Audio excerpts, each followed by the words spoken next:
Good evening, everybody, and welcome to the first Fisheries Forum of 2021. Unfortunately, of course, it's a virtual forum.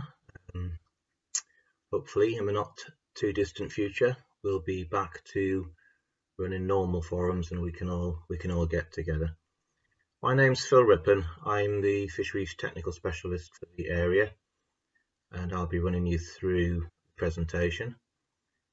So this talk's going to be an update of the work that we were involved with last year, and also a look into what we're going to be doing this year. So thanks for your time, and I hope you enjoy it, and please feel free to ask some questions at the end.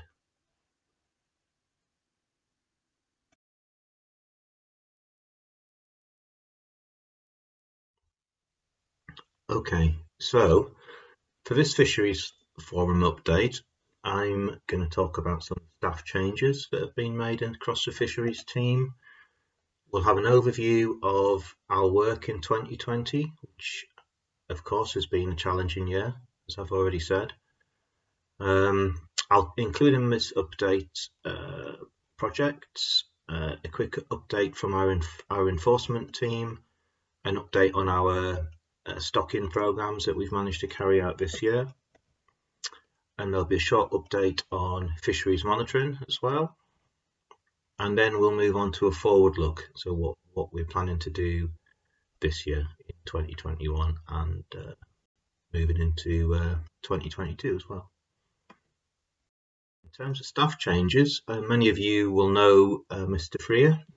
Paul left us, retired from the agency in December after I think almost 40 years of, or maybe more than 40 years of fisheries work with EA and its various predecessors. So Paul obviously is going to be a big miss to the team. Here he is, one of his favourite fish, the sea lamprey. That will be on the River Weir at Chesley Street, I would imagine. I hope I've got that right, it looks like it. Myself, I'm still here, Phil Rippon, Fisheries Technical Specialist. An old picture of me when we did some work looking at the cucumber fish, or the smelt, on the Tyne estuary, which was fascinating to find those fish at the time. So yeah, I'm still here, and my job is to provide technical leadership to the team and to the area on all matters relating to fish stocks and the fish that we have a particular remit for. Natalie Wallace is our fisheries officer for Northumberland, but she has now taken on the Tees catchment as well, so she has a wider role than she had before. This picture of her stocking, I think, some skimmer bream into Killingworth Lake. Neil Cook, Neil, experienced officer. Many of you will know Neil. He's the Tyne catchment officer for fisheries, but he has now also taken on the Weir as well. So when you have questions relating to those catchments, these are the guys who you initially would speak to. This is Morton Heddle-Cowie. Now he's hiding behind his virtual reality mask. I think he was doing some. He was operating a remote vehicle, I think, a remote underwater vehicle looking at the net fishery. That particular job.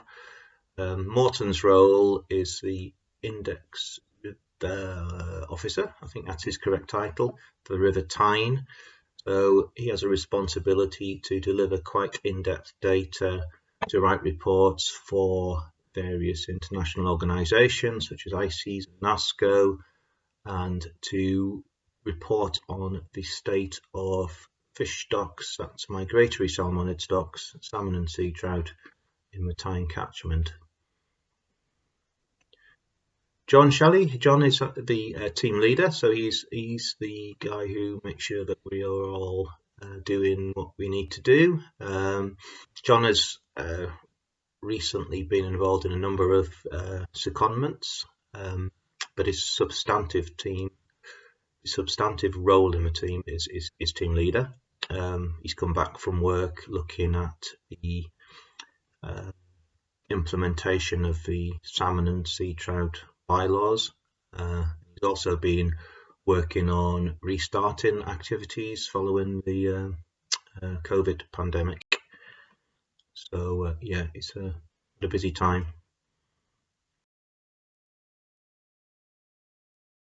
At the Kielder Salmon Centre, this is Richard Bond, who is the hatchery manager.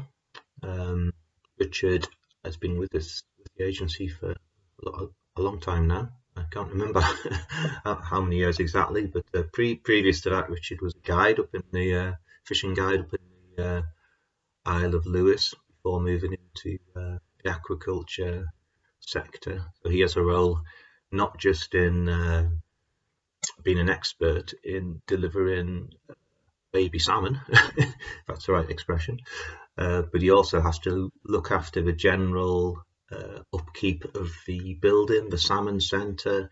It's a visitor centre, so members of the public attend the centre, and there's lots of responsibilities around building management that Richard, as well as rearing fish, has to occupies his time. Sasha Taylor is the assistant manager, so she's up at Kielder as well. Sasha has a variety of roles before coming into the fisheries team. Perhaps most interestingly, before her time in the agency, she was involved in running a lobster hatchery. So she's moved on to fish now rather than crustacea. But, yeah, so Sasha's based up at Kielder as well. Dr. Ben Strachan, he's a technical specialist for the freshwater pearl mussel project. So Ben has a challenging role to re-establish this endangered species. That's the freshwater pearl mussel in the North Tyne and on the Reed in particular. He also has a remit to look at land management use to make sure that all the aspects relating to the health of freshwater pearl mussel are considered. That's siltation, that's general land management. So he has a wide-ranging role, as well as the captive breeding program that he runs up at the hatchery. So that's a captive breeding pearl mussel to try and re-establish the population.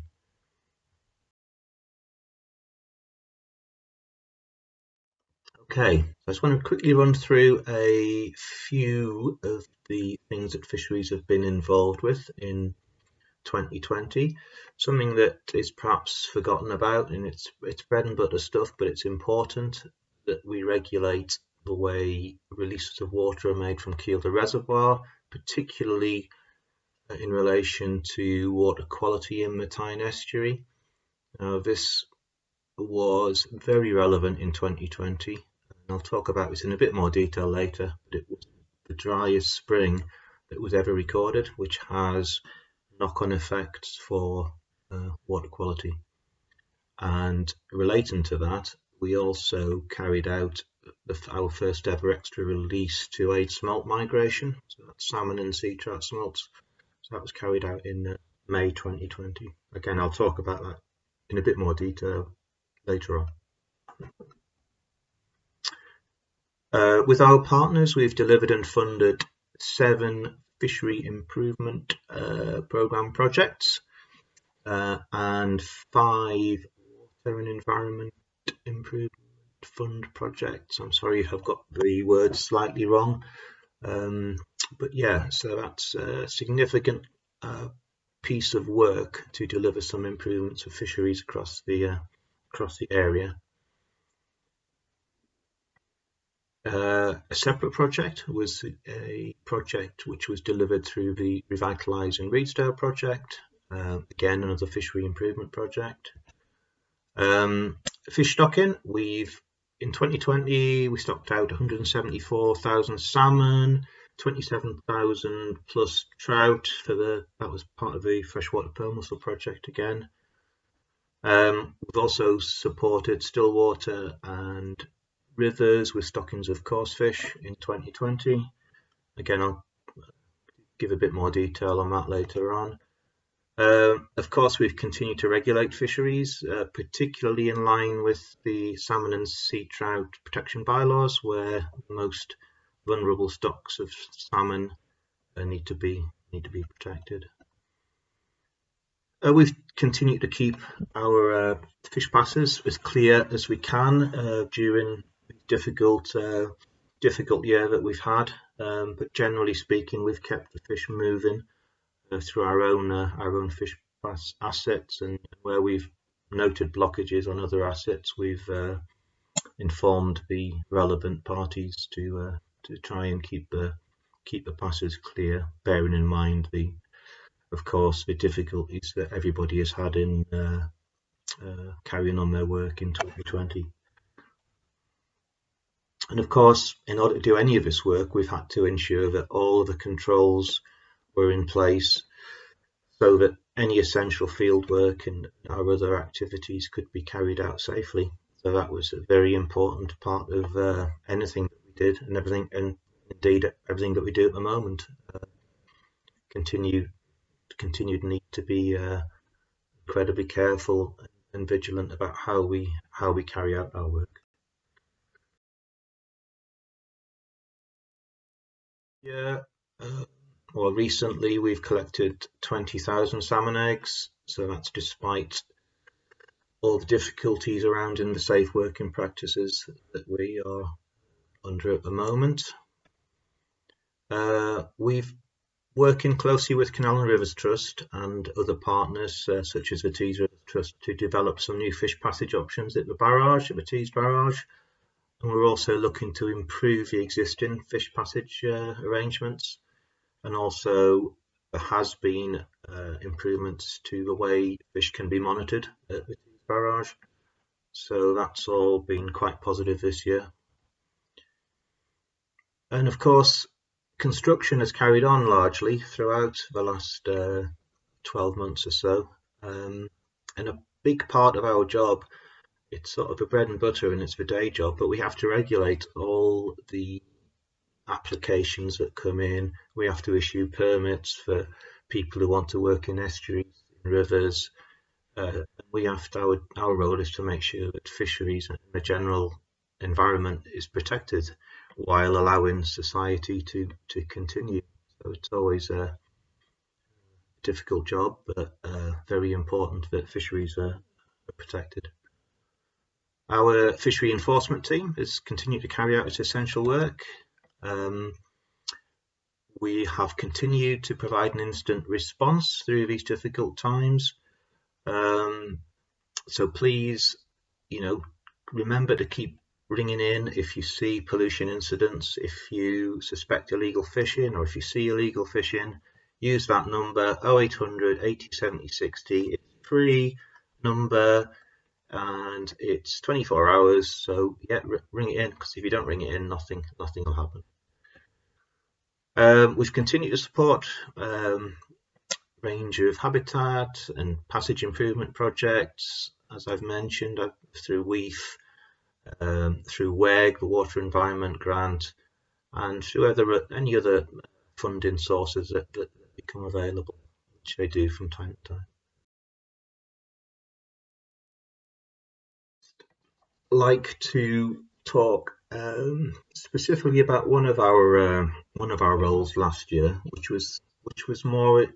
Well, it's always important, but last year we had, if you remember, one of the driest, it was the driest actually, spring on record, certainly within the Tyne catchment. It was also the sunniest as well during the first lockdown. Now, which is great, and some fish species quite thrive in those sort of conditions. But salmon, and particularly in the Tyne estuary, will have a problem if there's low flows and if there's high temperatures. This graph, if you bear with me, it shows what we call the oxygen deficit in the estuary. So if you look at the bottom axis, it runs from January all the way through to the end of 2020. Now, where that line goes above the red line is the danger area for salmon, and that isn't a time when previously dead salmon have been observed in the estuary. So when that oxygen deficit gets above that 0.3 on the scale on the left hand side, that's when salmon can start to die in significant numbers. Now, what we've done in probably in the last 10 to 15 years is being able to model this. We've been able to predict when these problems might occur. So what we've done is we've requested extra releases of water from Kielder Reservoir. Now, those extra releases of water don't make any difference to the water quality or the oxygen deficit in the estuary, but what they do is they move fish. So fish that have been sat in the estuary, salmon and sea trout that have been sat in the estuary for a long period of time, will move on quite a small release. It only needs to be around about 10 cumex, and you'll get fish moving out of areas of low oxygen concentrations. So we've been doing that for quite a number of years now, requesting these extra releases at the right times. And thankfully, and I'm not saying it'll never happen again, but thankfully there hasn't been any salmon deaths for quite a number of years, or at least there hasn't been any significant salmon deaths that we know about. So it's been quite a positive, but every week we have to look at the model. Every week we take flow information, temperature information from our remote monitoring sites, feed it into the model, and then we can decide whether we need to request a release or not. Linked to the driest spring that we ever had on record, we also decided to do an extra release in May to enable smolts to better migrate and leave the river Tyne. It's well established that survival of smolts improves with in wetter springs, so it would make sense, particularly in such a abnormally dry spring, that an extra release could have been trialled, and that's what we did.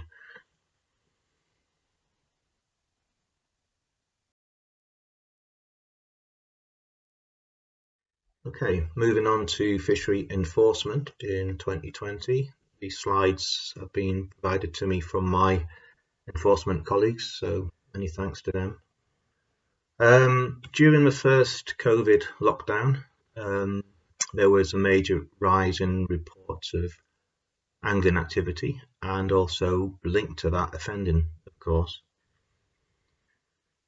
But despite early restrictions on how we could operate, our enforcement officers did attend major incidents, and a number of illegal nets were seized. That was in April and May. We've had to increase our collaboration with enforcement partners, so obviously such as the police, the IFCAs and the port authorities. So there was a more coordinated way that we could all work together. That was quite successful in 2020. In June, there was a full restart of enforcement activity. So there was high visibility enforcement patrols, hotspots were targeted, and perhaps not surprisingly, there was then a dramatic reduction in both offending and reports of offending. Joint rural crime initiatives and operations were carried out in our police constabulary areas throughout the second half of 2020, and a PR campaign was also instigated, which has helped to deter offenders in the latter part of the year.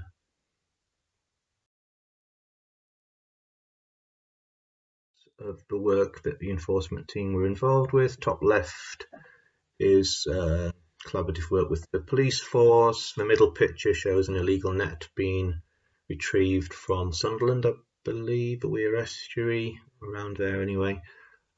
Interestingly, some of the fish on the top right hand side that came out of retrieved from that net, mullet, which is an interesting fish, which I didn't even know were in the Weir estuary, but so I learned something from that. Sea trout and other sea fish were recovered from that illegal net. Bottom right is an illegal crayfish trap that was recovered.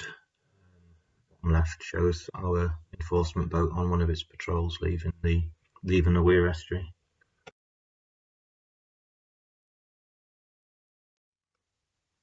So some of the successes from the enforcement team, they successfully targeted some of the angling hotspots. Offenders were reported, illegal activity was reduced. The police provided information that enabled us to process more angling offences from across the northeast. Numbers of suspects were apprehended, equipment was seized. There's a few examples there at Ryhope, Escombe, and Durham. Some cross-border joint operations were carried out with our colleagues in Yorkshire area and the respective police forces. 14 illegal nets were seized alongside prohibited instruments and some crayfish traps. And we carried out joint operations with the police targeting fisheries offending in Durham, Cleveland and Northumberland, and this included 4 arrests.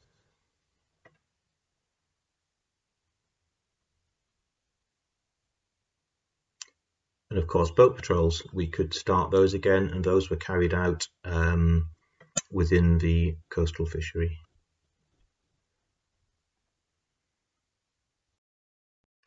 Okay, moving on to another source of delivering fishery improvements, and that's the Fisheries Improvement Project. So in this year we have completed 6 FIP projects. This is money, of course, that comes directly from rod licenses.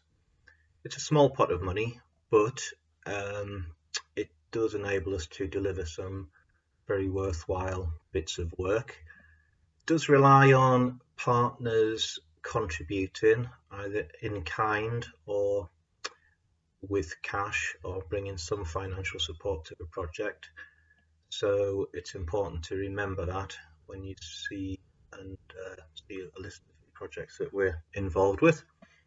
Okay, so once we've delivered this year, a coarse fishery called Tilcon Pond. There's been some access improvements and some fishing pegs and platform improvements at that particular pond.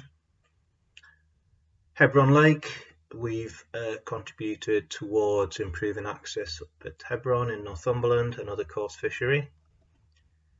Tylery Pond, another angling access project further south in the region, which we've been happy to contribute towards. Also a project with the Tyne Rivers Trust, looking at some fish passage improvements on the River East Allen, which has some good stocks of trout, and it's quite an interesting little fishery. The River Team Fisheries Habitat Improvement Project, again looking at improving an urban stream, a river Team, which does have some quite nice habitat and has stocks of trout, which we're looking to improve. Likewise, the River Nent, another fishery improvement project, again looking at habitat and fish passage improvements on a small river up on the South Tyne, which again has some surprisingly good trout stocks in there.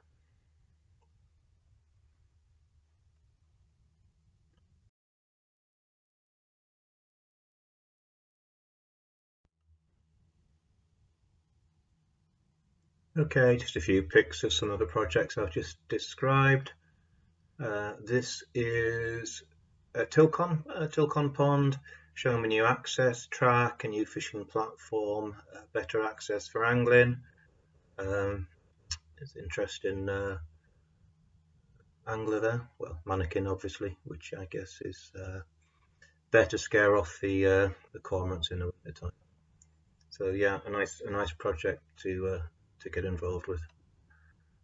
This is a obstruction which was found on the River Team as part of one of the walkovers. So these are things that until you get out there and have a proper look, we're not even sure what's causing problems with fish and fish passage. So this is one obstruction that can be added to our list of things that need to be remedied. Okay, now this is an interesting one. This is at Tylery Lake. Now this was, you can see in the back of the truck there, that is the new clubhouse for the fishing club. That's been installed next to the lake. It's recycled porta cabin. So again, a nice little project to get involved with to help support that particular fishery.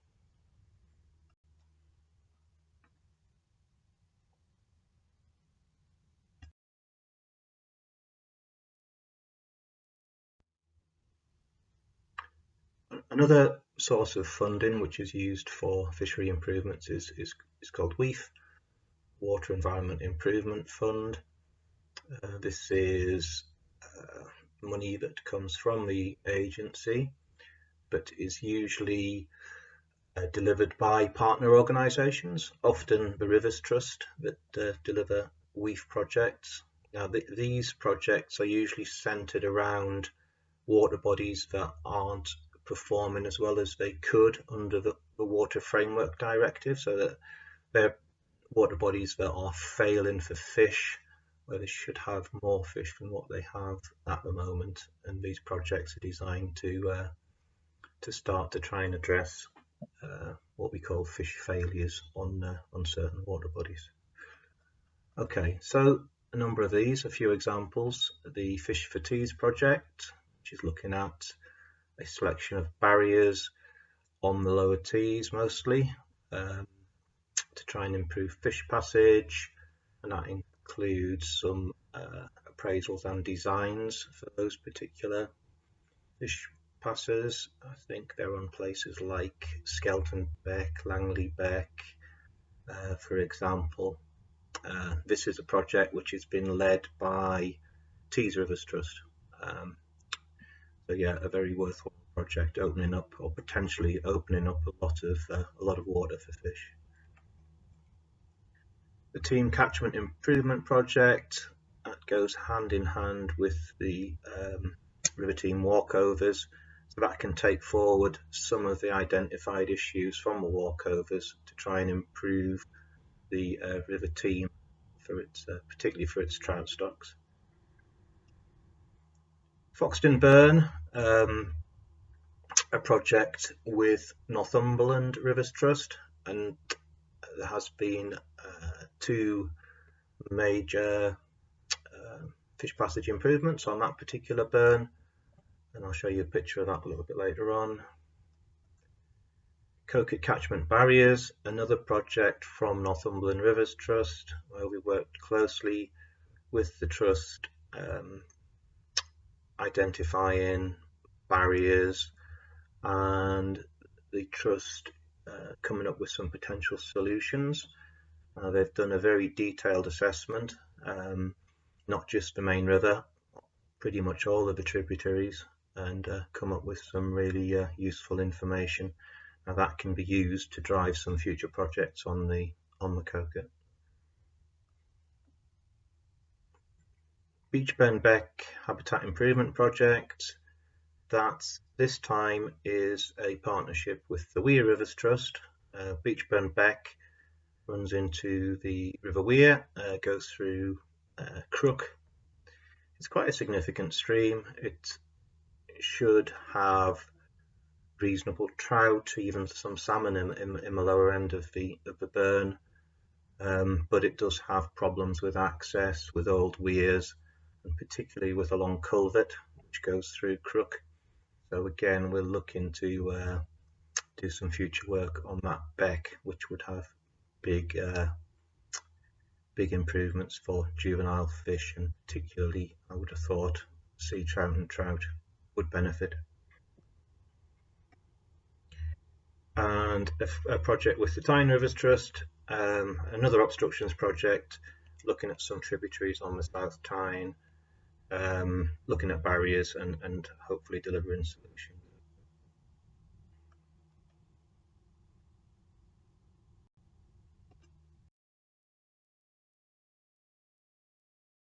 Also the reef projects that I've just talked about.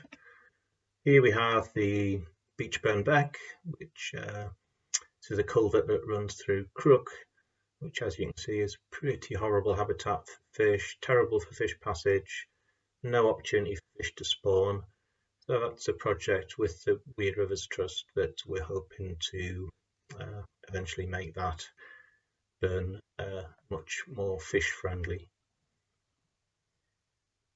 This is the Foxton Burn. This is obviously a ford crossing, a new ford crossing, which has much bigger pipes which enable fish to pass quite easily upstream. Previous ford had a single pipe, much smaller, which constantly blocked and was an absolute nightmare for fish passage. So a big improvement, and that one delivered with our partners in Northumberland Rivers Trust. This is an example of some of the problems on a river Team. One of the big culverts, I think this is up at Causey. Again, difficult for fish passage and something that we'd like to address.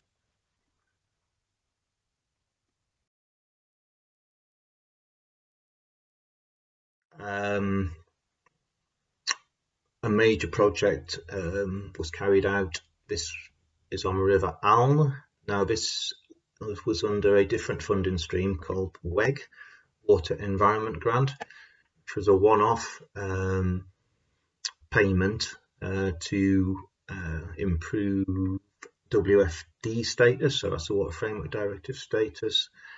Now this again was a major project delivered again by the Northumberland Rivers Trust. They've done a great job during 2020 in installing and refurbishing fish passes on the River Alma system.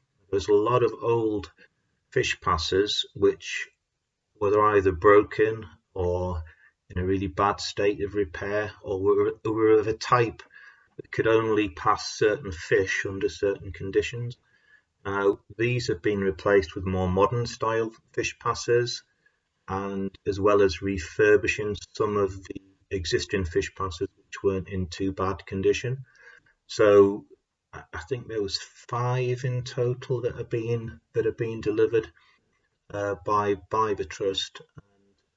They've done a fantastic job to get these fish passes up and running. So yeah, another great project.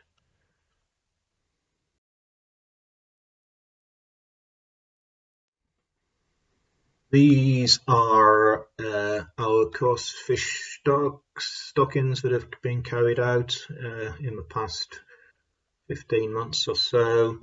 I won't go through them all individually. You can see the different places that have benefited from stocking of different fish species.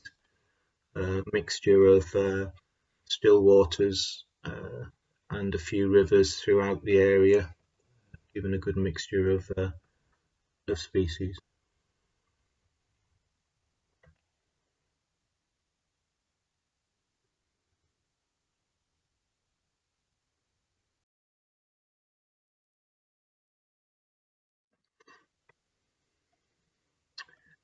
Picture of some of the fish. I think these ones were going into Dissington maybe, like crucians and rudd maybe.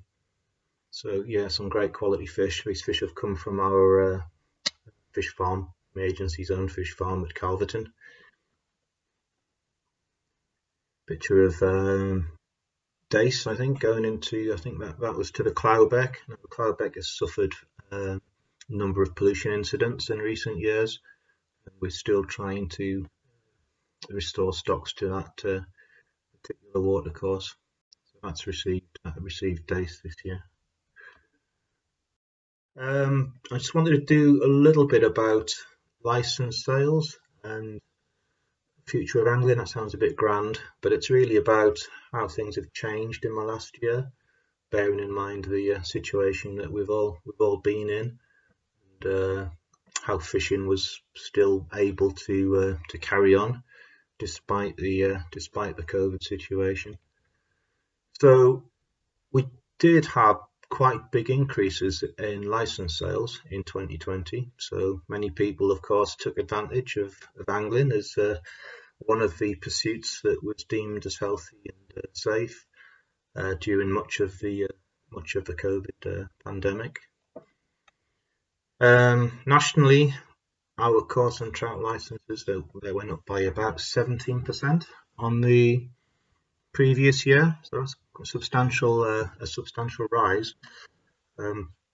Those figures are to the end of November last year, so it actually probably would have been a little bit more than that. There was also a 13% increase in new anglers, which is interesting. So new anglers meaning unique licenses, so hadn't been issued before to that particular person or address.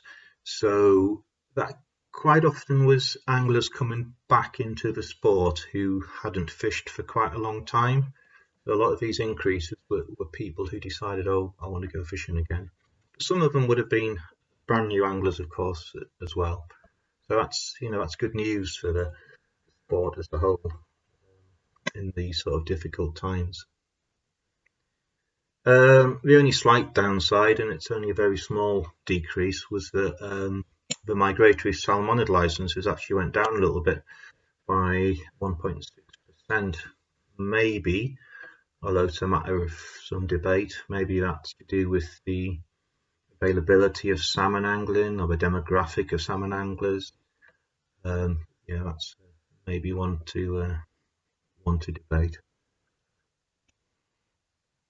So there was an extra £2.4 million came in from the extra license sales, and that money has been reinvested in fisheries, so that was good. It could go back into fisheries. In Northeast area, our own sales went up by about 14%, so not far off the national average, very close. Monitoring in 2020, as you can imagine, it was severely impacted by restrictions due to COVID. So yeah, we have collected some counts, but they are limited and they were quite sporadic during 2020. Understandably, only essential fieldwork was being carried out for large periods of the year. What counts we have are still available, and if you want to have a look at what we did collect, go to the Gov website and search for fish counts, and you'll find them very quickly. So yeah, we did miss a lot of counts. This is from our electronic resistivity fish counters, which count salmon and sea trout essentially on the tine, weir and tees, but due to the fact we couldn't maintain the counters, we have lost some data from 2020. But what was quite clear and continues to be clear and has been the same for a number of years now is that the summer run has become a dominant run. It wasn't that long ago that September, October, November were the times when there were big runs of salmon and sea trout, but that's certainly changed. It's a summer run that seems to dominate at the moment, and that's a pattern not just in the northeast of England, that's up in Scotland and throughout the east coast. As a result of missing some of this monitoring data, which is unfortunate, but couldn't be helped, of course rod catch data will be much more important and will be used more for stock assessment purposes. Unfortunately, no electrofishing was carried out in 2020, and also no hydroacoustic surveys from the Tees Barrage were carried out. These are things that will and hopefully will resume and not too far into the future now. So there is an electrofishing program planned for this year. We're hoping also to do some hydroacoustic work at the barrage. So things are looking up on the monitoring side. Having said all of that, we were able to gather some data, and that was from our underwater footage, which continued to record throughout the period. So Morton's been having a look at some of that data, and I'll show you a little bit of that in a moment.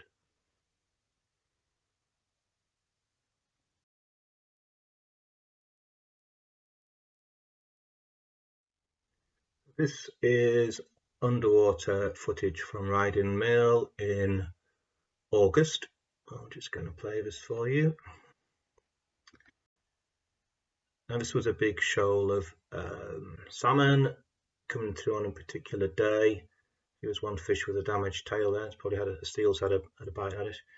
But it's a lovely run of fresh salmon, probably grills, coming through on that particular day, which again was towards the end of August. Interestingly, you can see on the backs of the fish these little white patches. Those are sea lice. So those fish are freshly out of the sea. They haven't taken long to reach the Riding Mill monitoring station.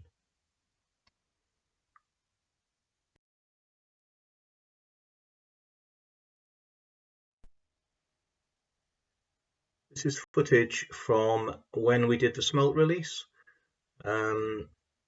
which is great that we managed to retrieve some data from that period as well. If you look carefully, you'll see the smolts migrating on that little bit of extra water. It was literally, I think it was 9 cumex, which is a very small amount of water, but enough to move the smolts and get them migrating downstream. That's something that we can consider in dry springs in the future.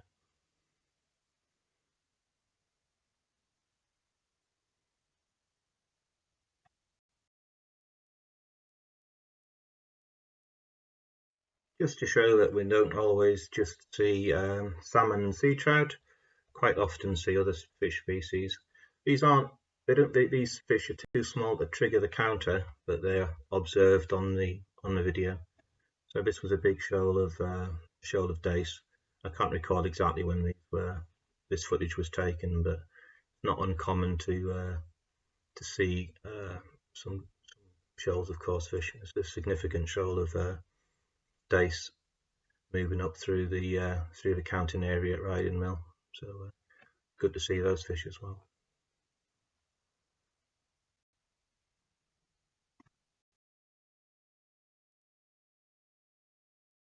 I've been talking for quite a while now. Let's have a quick look at what we're going to be doing. Well, obviously we're going to continue to work with our partners. We're going to develop some more fisheries projects in 2021.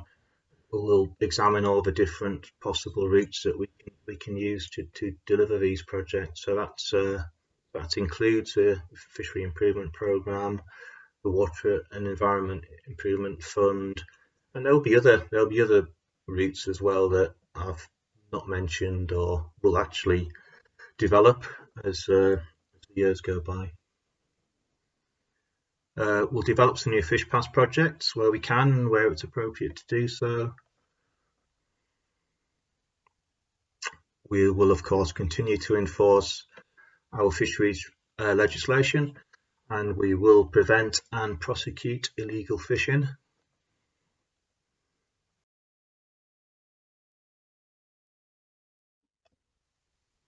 We'll continue to operate our fish counters and we'll maintain the Index Rivers programme.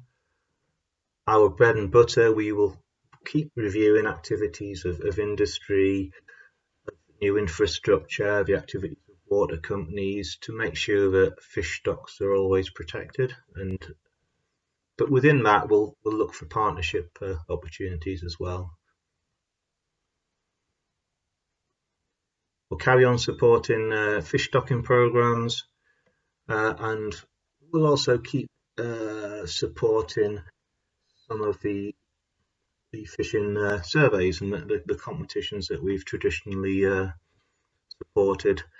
So that includes the Tyne and Tees Championships and a smaller survey that we carry out on the North Tyne. But of course, we continue to need everyone's help to do all the jobs that we want to do. So please, keep reporting to us any pollution incidents you see, any illegal fishing that you need to tell us about. Use that number, that 0800 number. So that's 0800 80 70 60, and then keep working with us to develop some future projects and share your ideas with us, and then that'll help us to move forward as well. Anyway, I think that's enough from me. I hope you haven't all nodded off, and hope you're still listening and have a few questions for us. Thanks for listening, and I'll speak to you soon. Okay, take care, everybody. Thank you.